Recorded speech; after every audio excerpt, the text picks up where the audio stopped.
Right, Gemma, welcome to Death Grow, the show where we're all going to be talking about how houseplants die and where they go to die. Okay. How are you feeling coming on here? I'm feeling like you've completely ambushed me, Meg. I had no idea what this was all about or what the questions are going to be, so feeling quite nervous, a little bit anxious, I will say. So just for some context, this is based on me working in trials and breeding, where we couldn't actually burn our intellectual property because that's bad for the environment. So we had a killing off area that I used to call Death Grow, where we would stack all of our plants and they would rot down and die. It would just stank so bad. But I noticed a lot of just houseplanty people, they have their kill bins around. As you can see, Gemma's is in a flower bed. That's where her plants go to die. And I thought, we should talk about that. Yeah, we should start there, really, shouldn't we? Yeah. So what have we got behind us? What is this? Okay, so we started digging out a flower bed. So we bought this house about 8 months ago, and we moved in, and it needs a lot of work, it's fair to say, especially in the garden. That's okay. So we started digging out this flower bed, and then we ran out of soil to fill the flower bed. So I thought, when the houseplants die, chuck the soil in the flower bed and fill up the flower bed. Very sustainable option. Yeah, that is very sustainable. Very still the circle of good life, for right? you. Yeah, exactly. Apart from if you've got something like disease. Yeah, true. No, diseased plants do not go in here. Although thankfully, I don't think any of mine have had diseases so far, so we're good. Where did the diseased ones go? Where did the diseased ones go? I mean, if I did have diseased ones, they'd probably go straight in the garden waste bin, I'm gonna say. Yeah. Gemma runs the Plant Parlour account on Instagram, and she has done amazing things in the houseplant community. She has done the Chelsea Flower Show, her houseplant studio called Hope After Humanity, and you can see that video here. Yeah, tell me a bit more about your collection and stuff. Okay, so my collection really started kicking off probably in the pandemic. So for a lot of people, obviously, we're spending more time inside, less time going outside. We were only allowed like an hour a day to go for a walk. So I started collecting more houseplants, and my collection just kind of grew and grew and grew, got more and more unusual. As I collected everything, just got more rare. So now I love anthuriums. They are my passions. You're a rare plant girly. Rare plant girl, yes. And what would you define as rare? That's really tricky because it's always changing. So it depends on, I guess demand a little bit, but also on what's being found, what's being discovered. And yeah, I would say, I don't collect things that are like so rare. There's only like one of them in the world, and I don't think I've ever paid more than about, say, £120 for a plant. So nothing. How much have you spent on plants? God, over the years, who knows? Hundreds, probably. Yeah. Probably thousands. Ooh. Yeah, I probably could have bought another car with that. So what I've got with you. Have you got this? I'm literally the worst presenter ever. You need to practice. Practice is fun. I'll practice with you. Practice makes perfect. What I've got here is me trying to be different, because I'm not like other girls. I'm not like other girls. I'm not even a girl. I'm a pterodactyl. Awkward. What I've got is lots and lots of questions that Gemma is going to choose her questions, and we're only going to do a few of these, so not all of them will be answered this time. But yeah, you get to choose your question, and she can pass if she doesn't want to answer them, because some of them are quite controversial, but we'll get to that if you actually pick one that is controversial. So in the plant part, let's go. Oh, well, this one's normal. What's your most expensive plant regret? And was it worth it? Okay, I guess it wouldn't be worth it if it was regret. No, it definitely wasn't worth it. So my most expensive plant regret was so I really, really wanted a philodendron El Choco. So they've now kind of renamed it Rubra Juvenile. So I really, really wanted one. They're gorgeous. They've got these green velvety leaves with red backs. And they're just absolutely stunning. They're also complete spider mite magnets, by the way. That's not where the story goes, but just warning. So I bought one. I managed to get hold of one. I sourced one online from kind of one of those classic pandemic plant shops. Quite a few people had bought from there. So they'd been around for, kind of 6 months, a year. So I was like, oh, it looks legit. It's all fine. So I ordered one from there. this was my most expensive plant. It was £120. And at the time I was like, oh, this is really pushing the boat out. Plus I had to pay for like postage. So it actually came to about 130. So it came and then it just started going downhill. So there was some instructions with it and it said that I needed to keep it in a bag to acclimate. So it came with a bag. The plant itself was in a pot within the bag with a one of those, you know, those like little green sticks that you get. Do you know what I mean? The ones that rot. Right. Okay. You know where the story is going. Yeah. Rotting. I'm working green on a stick. nursery. Yeah. They're really, really bad, aren't they? Anyway, so I followed the instructions exactly. You know, I had knew enough about houseplants. I think I probably bought this one in like late 2021, I want to say. So I'd been collecting for a good like 2 years of very serious houseplant collecting by now. So I just thought, you know, I don't want this to come back on me. I'm going to follow the instructions. So I followed the instructions. It was like, keep it in the bag to acclimate, open it like once a day. So I followed all the instructions and gradually I started to notice that the plant was going downhill and I was like, what's going on? So exactly what you expected. The sticks started to rot within the bag because of the high humidity and gradually just kind of infected the plant. Would you say that you would prefer plastics over wood in this instance? I'm gonna say no. I actually would prefer to have even used bamboo, like But they over. rot too.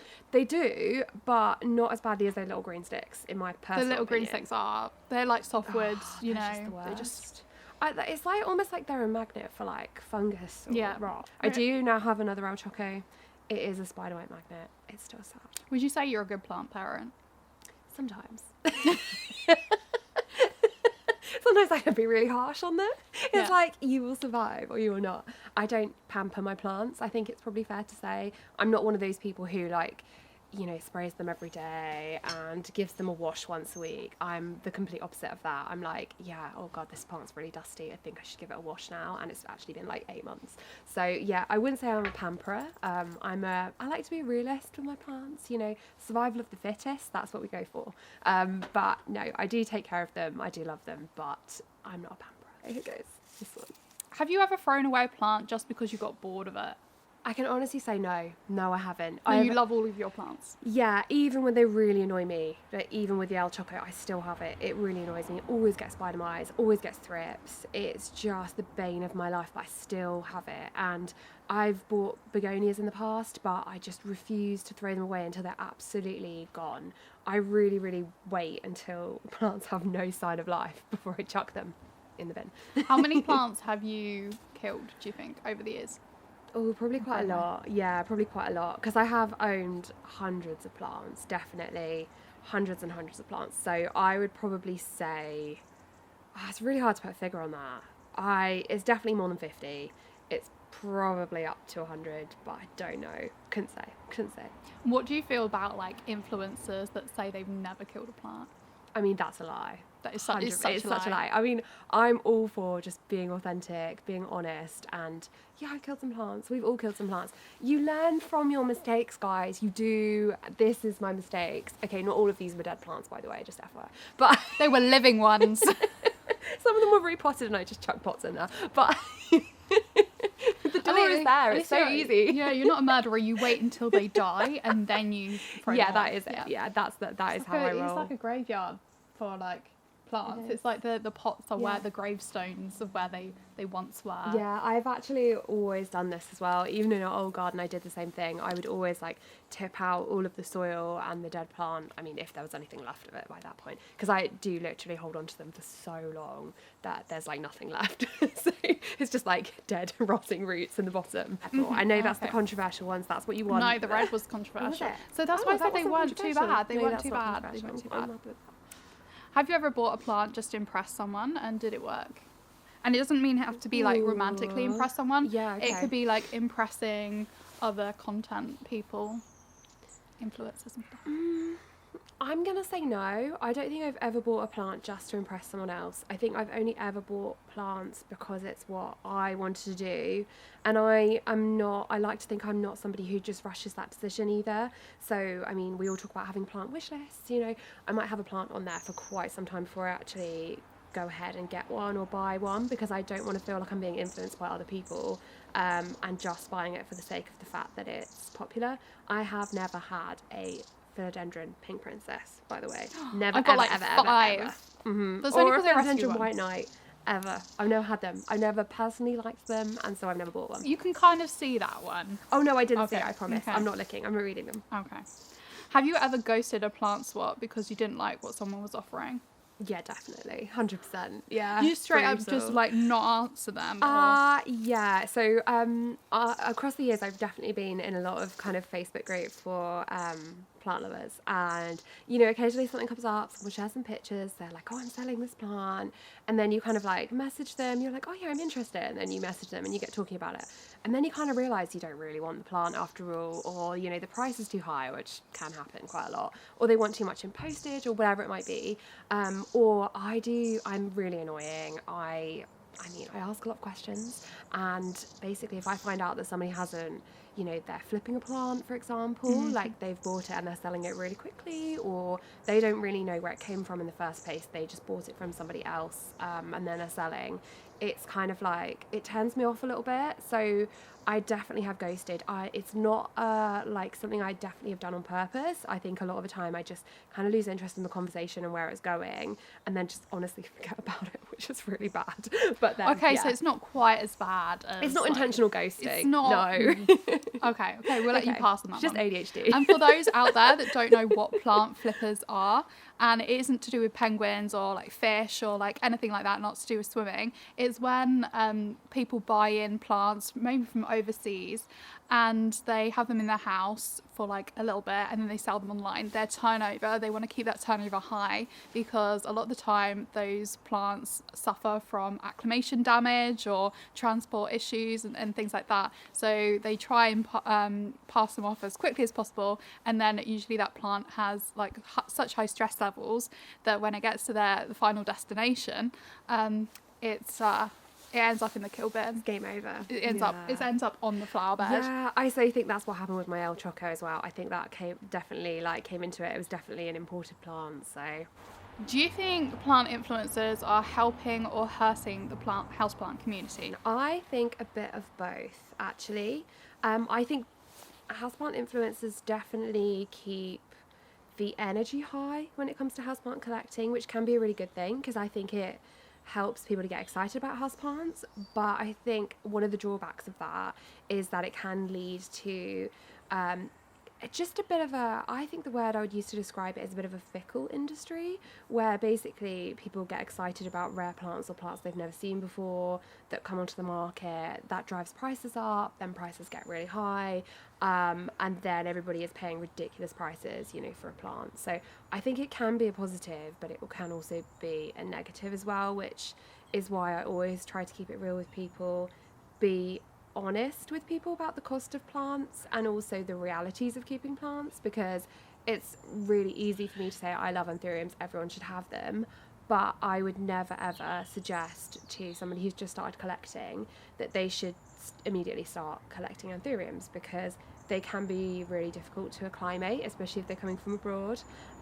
So now the good thing is that because there's been so much interest in houseplants over the years, I think the industry has built to a point where it is beginning to kind of sustain itself. We're getting more tissue culture plants, which actually means that more is available for lower prices as well. So I think it's kind of the overall kind of arch of things is it's helping, but sometimes it can feel like it isn't. Like, for example, with the prices of philodendron pink princess.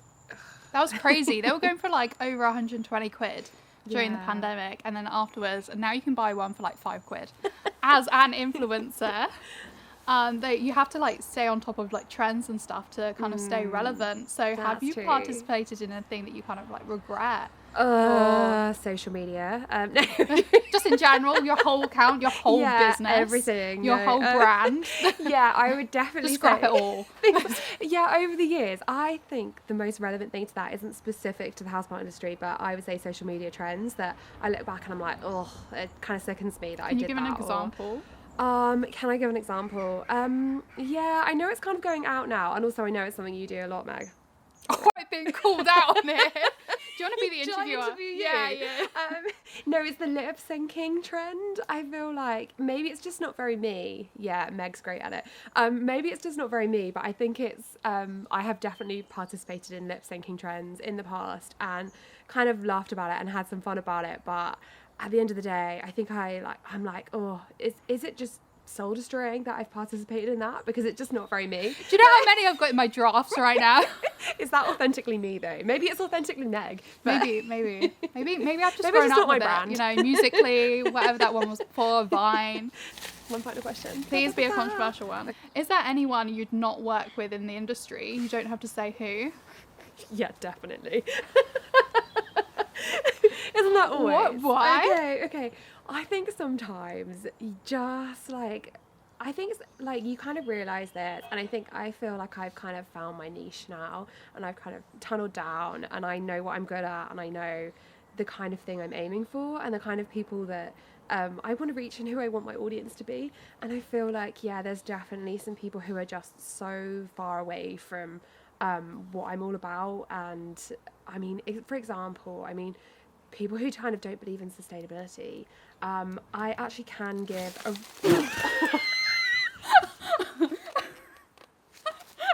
Help me. You're gone. That's what you get for asking difficult questions. Oh, this is revenge. I told you. Oh. I warned you this would happen. Yeah, that's just in the... Right, hurry up, answer the question. Okay. Tell me. Okay. You won't work with some people. Yeah, I'm not gonna say the account name, No, but no. I really upset somebody on Instagram because yeah. Maybe you're the problem. Yeah, maybe I am the problem. Okay, so I upset a major influencer account in the plant industry because I actually commented on one of their reels, which basically was promoting like Amazon sales, and a lot of people who follow accounts in the houseplant industry will know about this. But yeah, there's definitely some influences. It's definitely more on the American side, but Well, it's fine, they've been banned from TikTok now. They can't. yeah, but now they're going to come back to Instagram and just be like, sell. So basically, I'm not for the hard sale of stuff, and obviously I'm all about sustainability and being environmentally friendly as far as you can, and some people really promote plastic products or single-use products, and that's what I can't deal with, and that's what I'll always call out. So I called somebody out, and they were not very happy about it. They actually removed me as a follower. And Did they block you?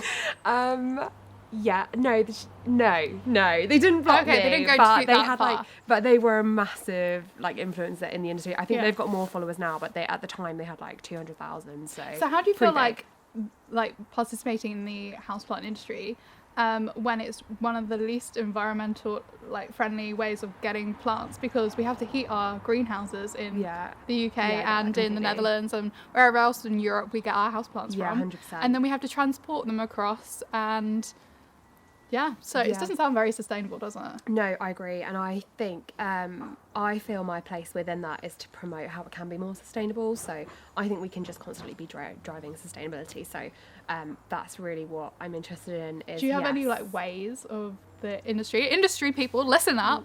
Listen up. Yeah, I can give you an example actually, Meg.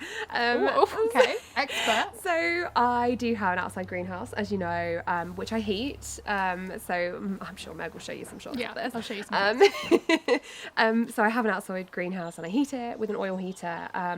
And in an attempt to be kind of more eco-friendly, so we actually have solar panels with our house, so we collect solar energy throughout the year, and then at this time of year in the winter when I need to heat the greenhouse, that solar energy can be turned into electricity, which obviously heats the greenhouse.